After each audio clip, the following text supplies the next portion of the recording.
Assim como cai a chuva do céu e não torna para lá, mas rega a terra, dá a semente e o pão ao que come, assim é a palavra que sai de minha boca. Não volta para mim vazia, mas realiza aquilo para o que foi enviada. A partir de agora, você vai ouvir uma palavra que pode mudar completamente sua vida. O vazio, a solidão, a angústia, a falta de paz. Tudo de ruim que sucede em sua vida nesta mensagem, Deus irá mudar e trazer até você paz, alegria, saúde e salvação eterna em Cristo Jesus. As páginas sagradas da Bíblia se abrem agora diante de você e através do missionário Deovan Lima, ouça uma palavra da boca de Deus. Muito bem, hoje eu quero refletir com você sobre coisas sérias e de grande importância para nós. Hoje é o primeiro programa que nós estamos fazendo ao vivo, nesse ano de 2013. Portanto, eu pedi a Deus uma palavra que pudesse abençoar a minha vida e a sua vida. Eu creio no poder desta palavra.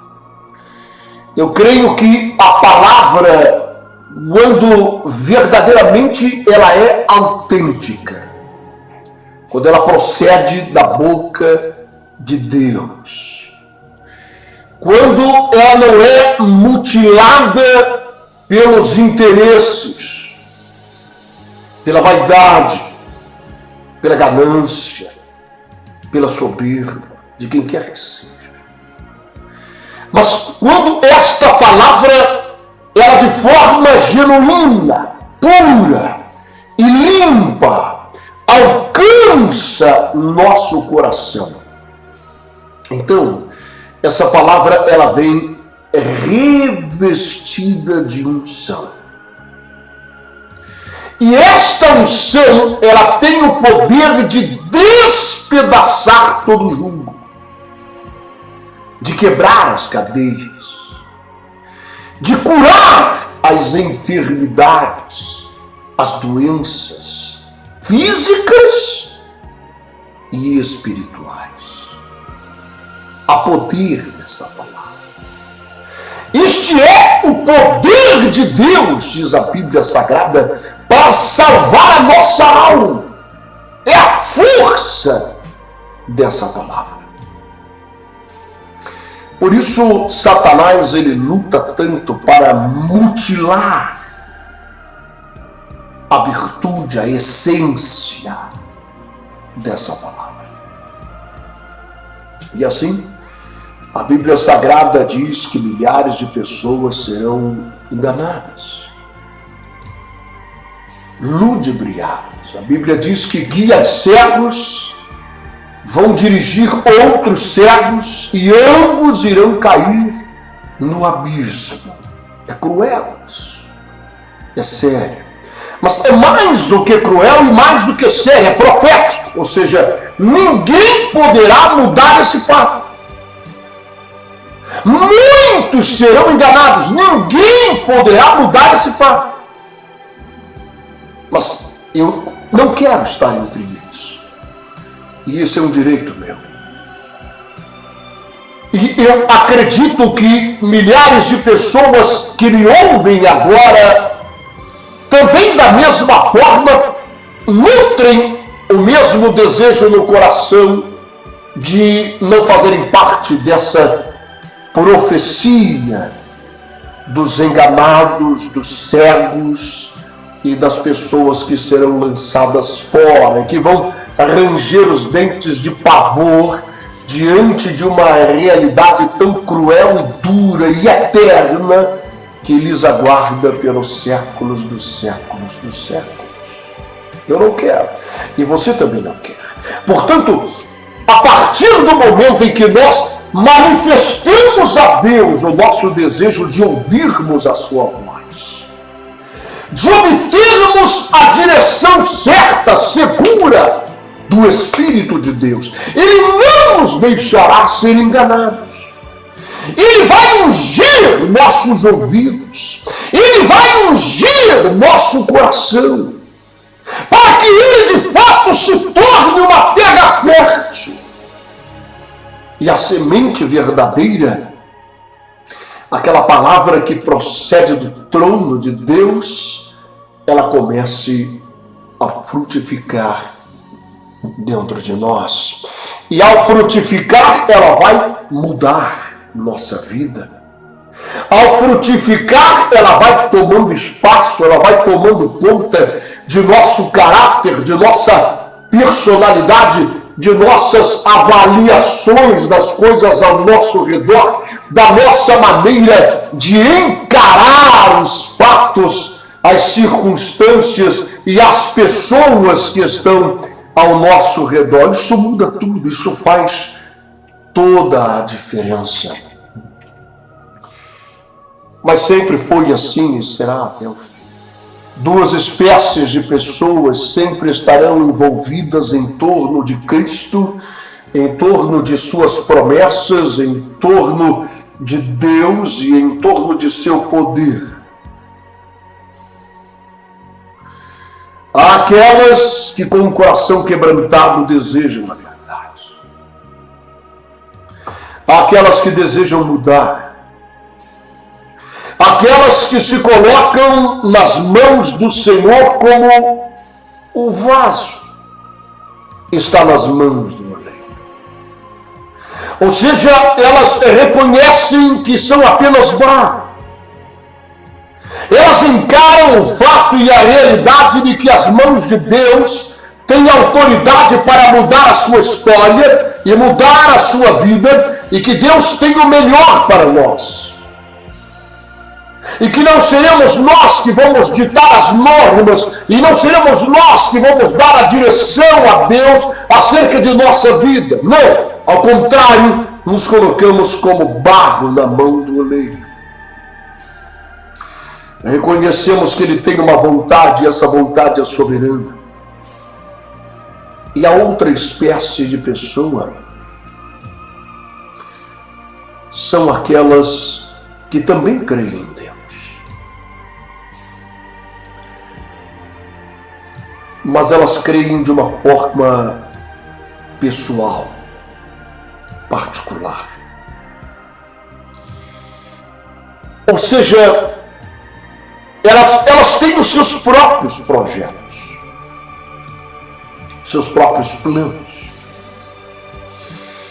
E Deus, Ele se encaixa na vida dessas pessoas à medida em que elas possam se aproveitar deste poder sobrenatural para que elas venham alcançar seus objetivos, para que elas venham alcançar o fruto dos seus desejos e de seus próprios planos e ideais. Nós estamos iniciando mais um ano e sabemos disso. Isso é público e é notório. Todo mundo deseja coisas boas, não é? E eu postei essa semana no meu Facebook que Deus, Ele não me chamou nem para ser otimista e nem para ser pessimista. Não é? Deus, Ele me chamou para ser realista. Só isso. Ou seja, eu não estou aqui para usar esse espaço tão precioso.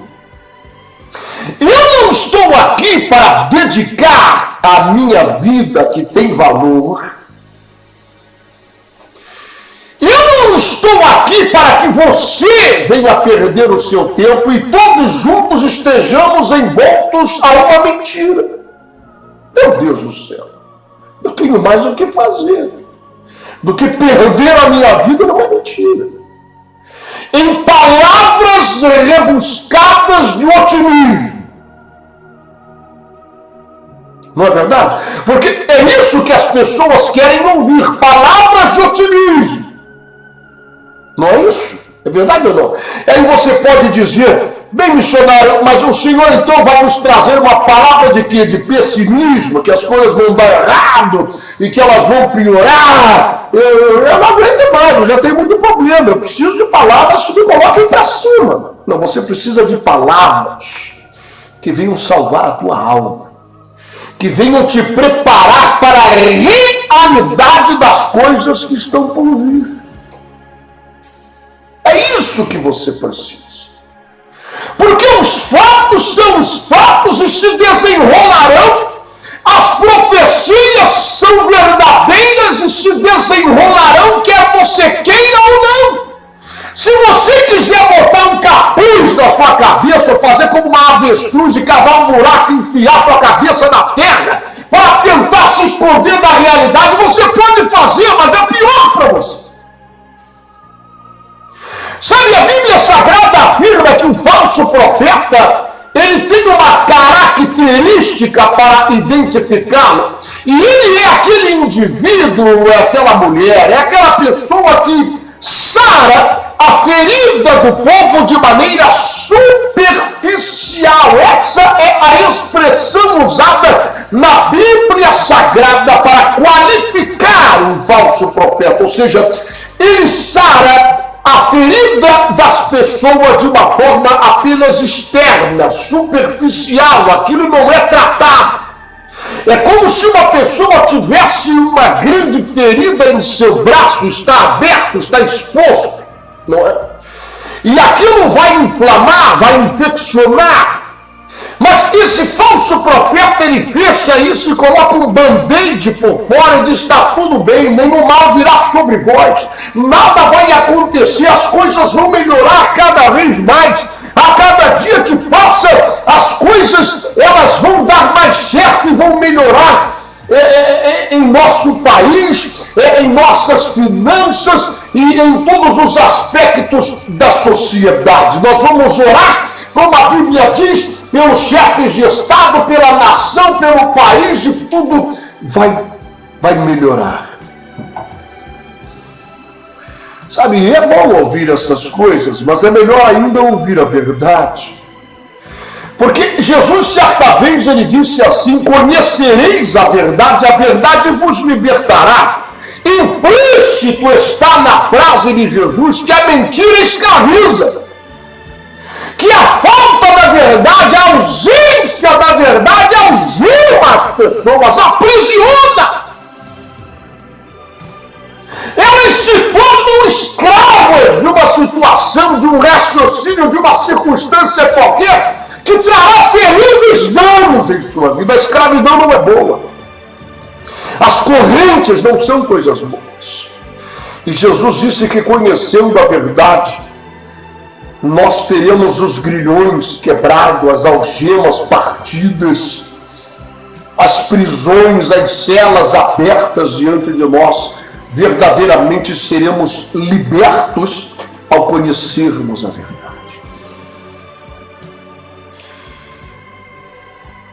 Essa nossa situação de nos relacionarmos com Cristo de alguma forma, e eu digo isso num sentido abrangente, não é? Várias culturas, várias religiões, cada pessoa interpreta de uma forma a Bíblia Sagrada, as passagens, os trechos bíblicos. E o que Deus, ele me chamou a atenção no dia de hoje foi para quando Jesus caminhava em Jerusalém e nas cidades vizinhas ali, a Terra Santa. Multidão estava sempre em torno dele. E a característica dessa multidão é exatamente as duas que eu acabei de falar com você. Aqueles que estão dispostos a mudar de vida, se quebrantarem, a conhecerem a verdade e viverem ela. E há aqueles que apenas querem, de alguma forma, desfrutarem desse poder, para alcançarem os seus próprios objetivos e planos. E Deus, Ele me fez lembrar daquelas pessoas que se maravilhavam com os ensinamentos de Cristo, sua sabedoria extraordinária que fazia emudecer e calar o escriba mais esperto, o sacerdote mais intelectual, estudioso das Escrituras Sagradas. Cegos viam, mortos ressuscitavam, paraplégicos andavam, e muitos sinais e prodígios aconteciam em torno de Jesus. Aqueles judeus conheciam as Escrituras Sagradas e aguardavam o Messias. E essa era justamente a polêmica entre aqueles que achavam que Jesus cumpria as profecias e que ele era o Messias aguardado, e os que achavam que não, que embora acontecessem alguns milagres, ele não era o Messias e que deveriam aguardar então o verdadeiro Messias. E por mais inacreditável que isso possa parecer, até hoje em Israel, milhares de pessoas aguardam a vinda do Messias. Elas não acreditam que Jesus cumpriu as profecias e que ele não era o Messias, era apenas um profeta, como muitos outros que surgiram em Israel, mas que ele não era o Messias, e eles estão aguardando até o dia de hoje. Quando Jesus estava no meio desse povo, muitos se aproximaram dele e disseram: vamos agora entrar em Jerusalém e vamos te proclamar rei. Não é verdade? Até mesmo os discípulos mais próximos, aqueles 12, se aproximaram do mestre e perguntaram a ele: Senhor, quando é que tu vai instaurar o reino a Israel? Sabe, nós estamos falando de pessoas como nós, que têm sangue na veia, que têm as suas ambições, que têm a sua família, que têm os seus problemas financeiros e que têm os seus sonhos. E eles tinham uma expectativa no coração, eles tinham a expectativa da vinda do Messias, e que este Messias iria restaurar a sorte de Israel como um segundo Davi e reinar sobre suas vidas, como Davi. Ele era o descendente de Davi.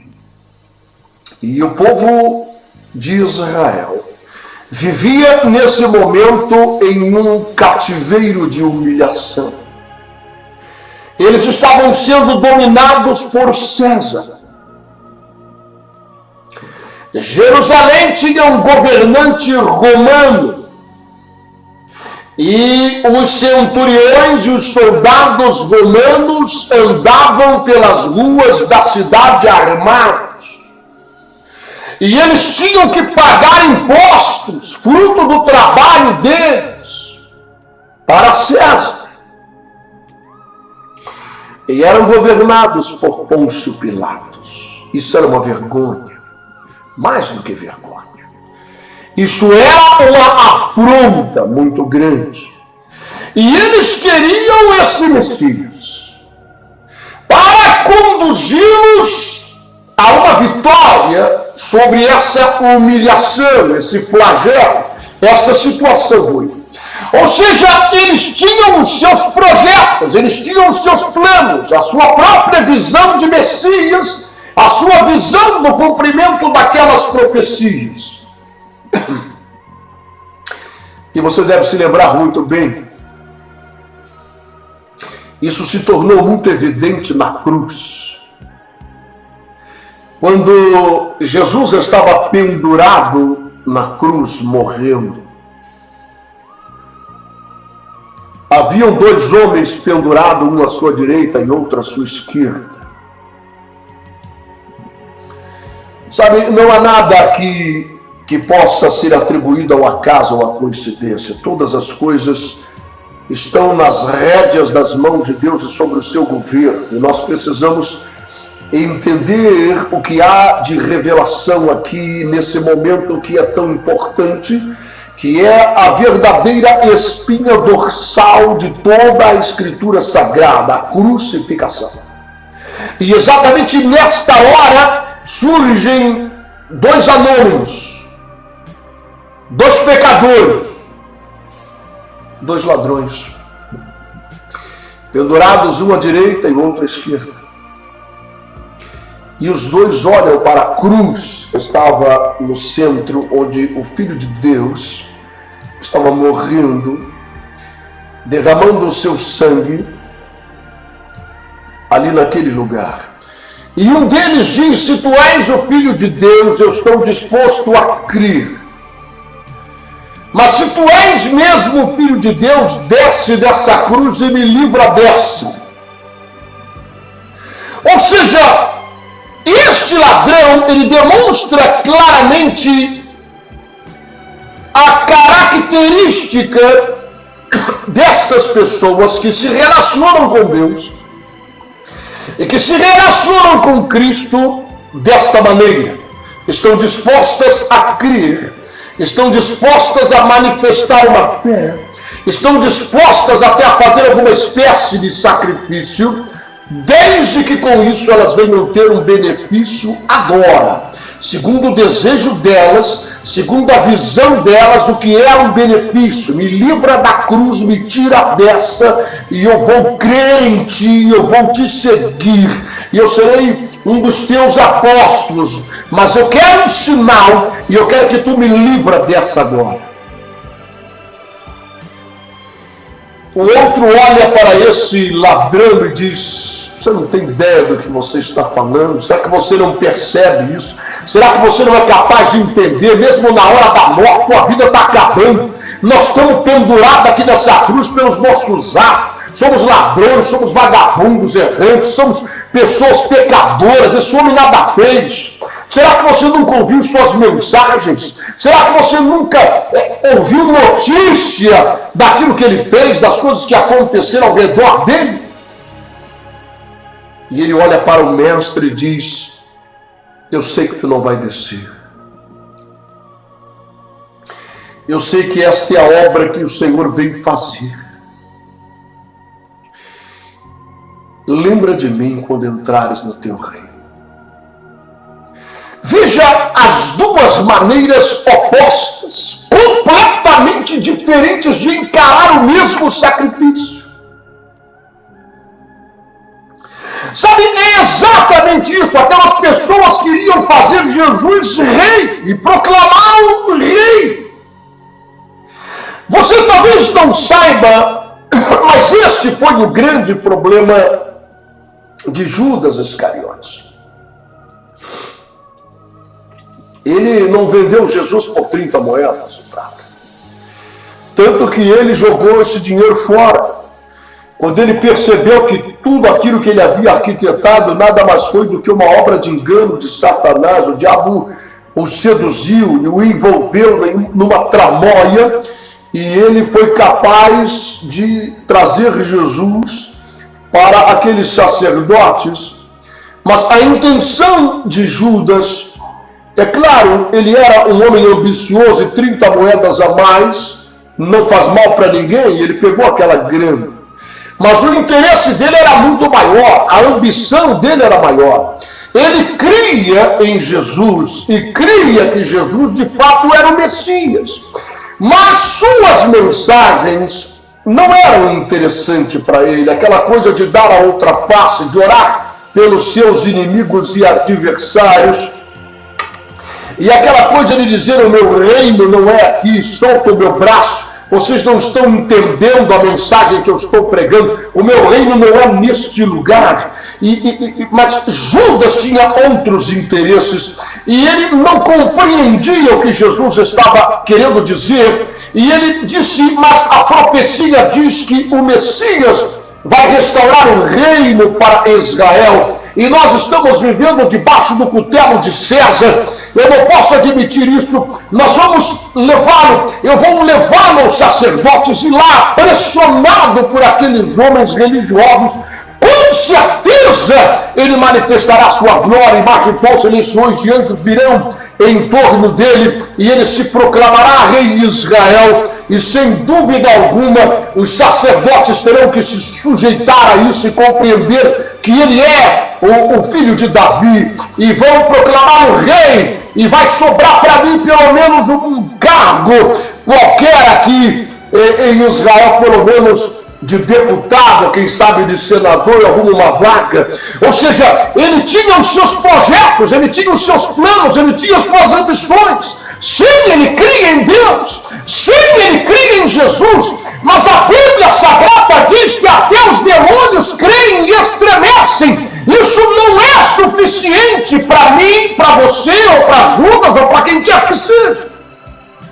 Acreditar na existência de Deus e acreditar que Cristo morreu numa cruz e ressuscitou e no seu sangue tem poder e que ele está vivo à direita do Pai não é o suficiente. Até Satanás sabe que isso é verdade.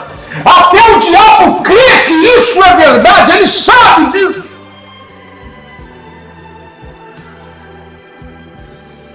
Então, meu irmão e minha irmã, você que me ouve em algum lugar,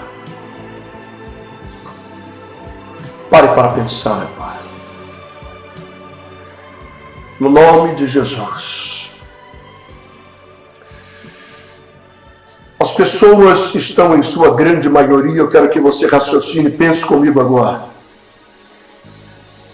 desejando que as coisas melhorem. E ai daquele que fala o contrário. Não é verdade?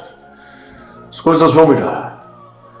Meu salário vai melhorar, eu vou ganhar mais dinheiro, a igreja vai crescer mais, e eu vou ter um carro melhor, eu vou ter uma casa melhor, e são todas estas coisas. E parece que as pessoas estão de fato pensando que o reino de Deus é aqui.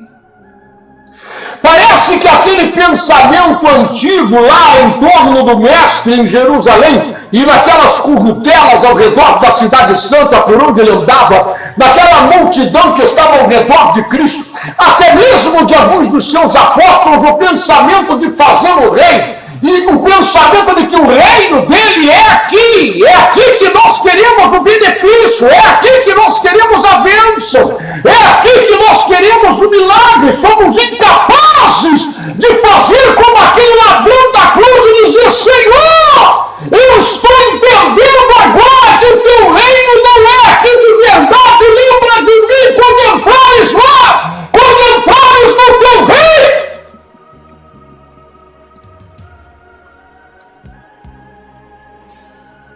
Se eu te disser que esse mundo vai acabar, você vai ficar triste comigo? Se eu te disser que as coisas não vão melhorar, mas a tendência é piorar cada vez mais, você vai ficar triste comigo? Vai desligar o seu rádio? Se eu te disser que nós estamos caminhando todos pelas paredes de um grande funil que vai desembocar diante do trono de Deus, e todas as profecias serão cumpridas, e que esse mundo, em todas as situações que lhe dizem respeito, ou seja, em sua área social, econômica, política, religiosa, climática, em todas as áreas desse mundo e da sociedade, da raça humana que vive nesse planeta, se eu te disser que nós estamos caminhando para o caos e nada poderá mudar isso, você fica triste comigo? Se eu te disser que todos os aspectos da sociedade estão rumando em direção a todos os aspectos que irão proporcionar a um homem o governo mundial, um sujeito chamado Anticristo. Você vai ficar triste comigo?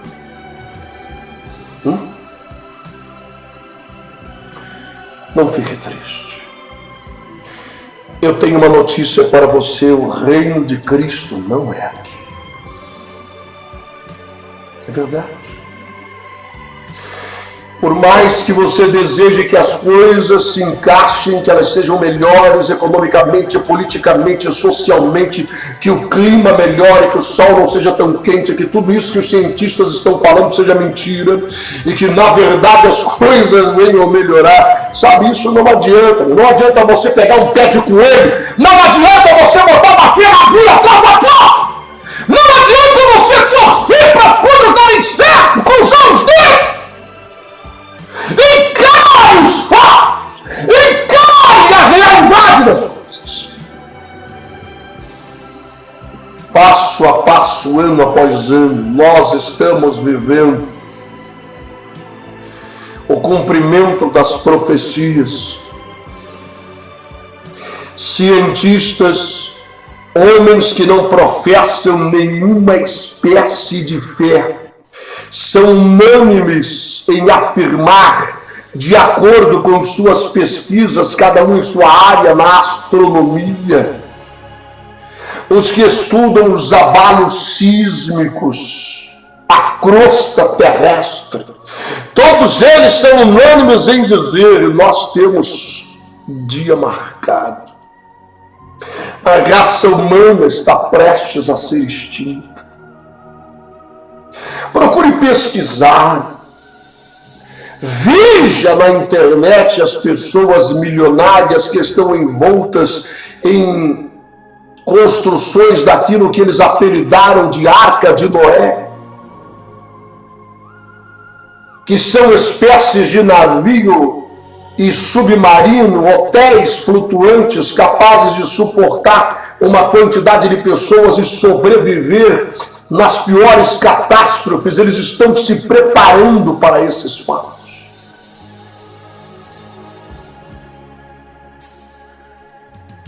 Meu reino não é aqui, foi o que disse Jesus. Nosso missionário, ele disse que morreu na cruz para nos dar vida e vida em abundância, e que nós que confiamos nele, nós comeremos o melhor dessa terra. E que o diabo veio para matar e roubar e destruir, mas ele veio para nos dar vida e vida em abundância. Que vida é essa então, missionário? O que você crê que significa vida e vida em abundância? Comer o melhor dessa terra, meu irmão, não significa caviar ou qualquer outra comida ou iguaria que está na mesa de pessoas abastadas e ricas. João Batista comia gafanhoto e mel silvestre, e ele era um homem que comeu o melhor dessa terra. A Bíblia diz que existem homens que este mundo não era nem digno deles.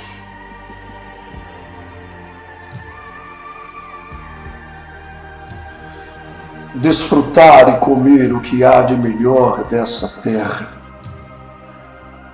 é justamente compreender aquilo que aquele ladrão entendeu. Sabedores de que o reino dele não é daqui. Sabe o que o mestre disse? Quando ele falou sobre o reino dos céus, ele disse: ao que assemelharemos o reino dos céus? Porque vocês querem me colocar num tronozinho aqui em Israel e quer que eu reine sobre vocês? Eu estou falando para você vocês que o meu reino não é aqui, é o reino dos céus. Aqui eu posso assemelhar esse reino para que vocês, com uma mentalidade tão rasteira, possam entender e compreender que reino é esse. Ele disse: o reino dos céus é semelhante a uma pérola que o homem que estava mexendo na terra com a sua enxada, de repente ele tirou um punhado de terra e viu essa pérola de grande valor. E ele foi e ele vendeu tudo o que ele tinha para comprar aquela terra e tomar posse daquela pérola. Ele disse: o reino dos céus está dentro de vós. Sabe quando você compreende isso? E quando você deixa de ter falsas e passageiras e ilusórias esperanças em relação a esse mundo, em relação às coisas que te cercam, e você tem a visão daquele homem pendurado na cruz, daquele ladrão que disse ao mestre: lembra de mim no teu reino. Quando você entende que há um reino celestial, quando você entende que você está indo para lá, quando você entende que Jesus disse, ele não estava brincando quando ele falou: vou vos preparar um lugar, lá há muitas moradas e as ruas são de ouro, vocês vão habitar lá comigo, vocês vão viver lá comigo. Ah, meu irmão, minha irmã, quando você compreende isso, você passa a viver aquilo que Paulo pregou. E você passa a ter uma vida pensando nas coisas que são do alto e não nas que são daqui de baixo. Você passa a ter uma vida ambicionando as coisas que são invisíveis e eternas, e não aquelas que são visíveis, mas são passageiras. Duram apenas algum tempo, alguns anos ou meses. Então, meu irmão, minha irmã, você que me ouve agora, desejar um feliz 2013 é melhor do que desejar um infeliz. Pensamentos positivos são melhores do que negativos, mas não vão mudar o quadro profético. Não vão mudar o que aguarda a raça humana. Não vão mudar o que aguarda a todos nós. As profecias estão se cumprindo diante dos nossos olhos, em todas as áreas: climática, tecnológica, econômica, política, religiosa. Prepare-se. Lembra disso? Quando Deus disse assim: prepara-te, ó Israel, para encontrar-te com Deus. Não sabemos o dia que isso acontecerá, mas acontecerá. Esteja preparado. Quando você tem uma vida, sabendo que o reino do céu existe, ele é real e é para lá que estamos caminhando, tenha certeza de uma coisa: você tem vida e vida em abundância. Você come o melhor dessa terra.